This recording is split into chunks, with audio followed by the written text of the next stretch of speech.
Zara 9 had been monitoring the quantum frequencies for 3 solar cycles when the signal first pierced through the cosmic static.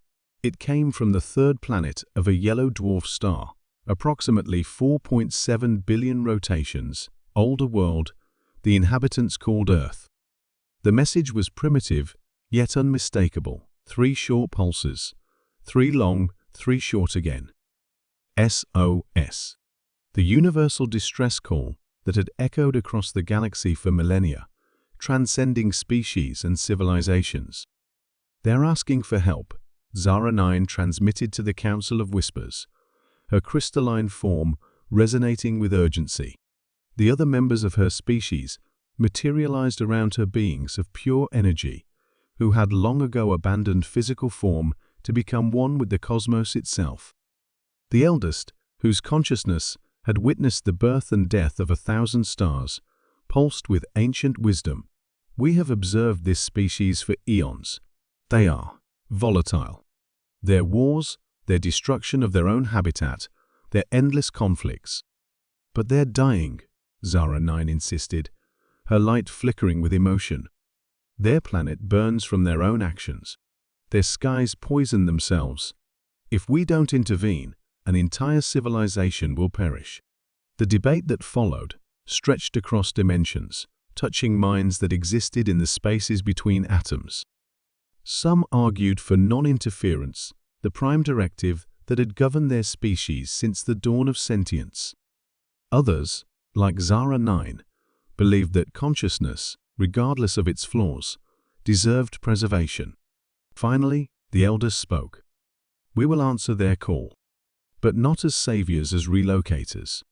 We will bring them here to our realm, where they can exist without destroying themselves or others." The decision was made. The Whisperers began their work. Dr. Sarah Chen was the first to notice the anomalies. As Earth's foremost physicist working on the International Space Station, she had dedicated her life to understanding the quantum mechanics that governed reality. But what she was seeing now defied every law she knew. "Control, we have a situation up here," she radioed to Mission Control. "I'm reading massive gravitational distortions appearing throughout the solar system. It's like space itself is being folded." Below her, Earth continued its slow dance of death. The climate had reached a tipping point 3 years ago. Megastorms ravaged continents, while drought turned vast regions into dust. Humanity's SOS signals had been broadcasting into space for months, a desperate plea from a species that had finally recognized its own mortality. Sarah pressed her face against the observation window and gasped. Where moments before there had been empty space, structures now materialized impossible geometries that hurt to look at directly, constructs that seemed to exist in more dimensions than human minds could process. They were beautiful and terrifying. The first ships began descending toward Earth within hours. They moved like liquid light, passing through the atmosphere as if it were merely an illusion. No heat signatures, no friction, no sound, just silent, graceful descent toward the major population centers. In New York, in London, in Tokyo, in Mumbai, the ships hovered over the sprawling cities. From their crystalline hulls came a sound that every human heard simultaneously, regardless of location, a harmonic frequency that bypassed the ears and spoke directly to consciousness itself. "We have heard your call. We have come to help. Do not resist." The evacuation began immediately. Dr. Marcus Webb, leading xenobiologist at CERN, watched in amazement as streams of light began lifting people from the streets below. Not violently, not traumatically, gently, like a parent lifting a sleeping child. The light embraced each human, and in that embrace, they simply transcended. "They're not taking our bodies," Sarah realized, as she watched from the space station. "They're taking our consciousness, our souls." The process was extraordinary. As each human was touched by the alien light, their physical form would shimmer and dissolve. but something essential, the spark of awareness, of self, would rise and flow into the waiting ships. But something was wrong. As the evacuation proceeded, the stars began to dim.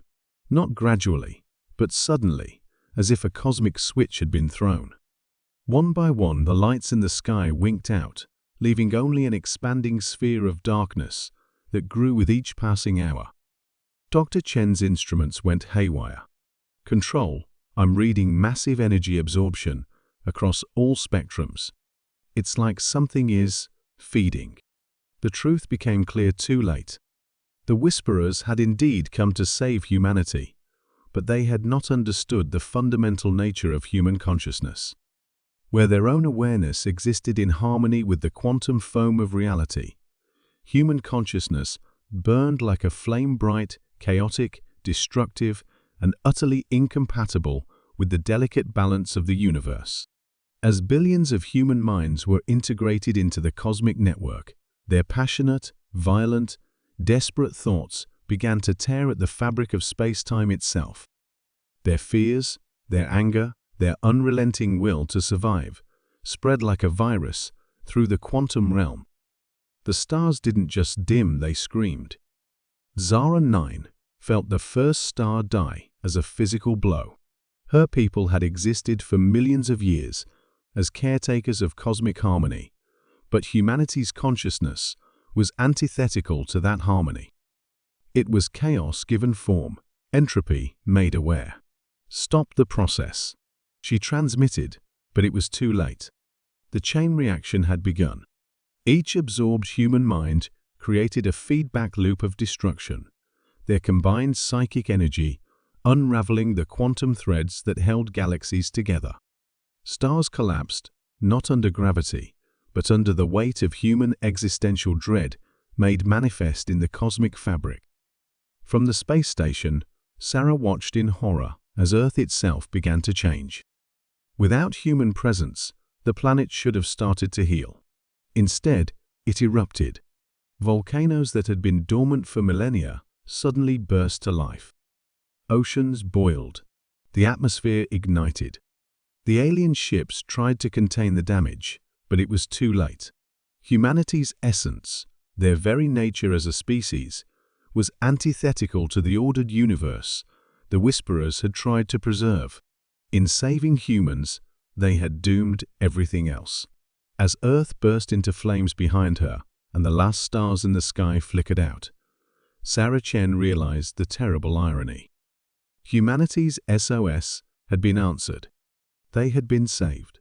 But their salvation had become the universe's epitaph. In the growing darkness, she heard one final transmission from the dying Whisperers, a message of sorrow, regret, and warning that would never reach another living soul. We answered your call. We should have let you burn alone. The stars went silent. The universe held its breath. And in the space between heartbeats, everything ended.